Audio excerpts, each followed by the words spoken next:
হাদিসে আছে আল্লাহর নবী সাল্লাল্লাহু আলাইহি ওয়াসাল্লাম আম্মাজান ওনার মেয়ে ফাতেমার ঘরের দরজা ফজরের নামাজের ওয়াক্তে করা নাইরা ফাতেমাকে জাগাইতেন আর নবী বলতেন, ফাতেমা কুমি লিসসালাহ, মারে নামাজের জন্য উঠ মা, ফজর পড় মা, আনকিজি নাফসাকি মিনান নার, তুমি মা নিজেকে জাহান্নামের আগুন থেকে বাঁচাও, ফাইন্নী লা উগনি আনকে মিনাল্লাহি শাইআ।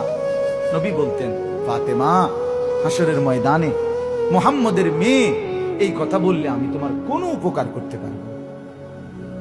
ও বাপ, এবারে কোন তো আপনাদের কার ঘরে ফাতেমার চাইতে দামি মেয়ে আছে? ও ভাই বলেন না চাচা, ফাতেমার চাইতে দামি মেয়ে কারো ঘরে আছে?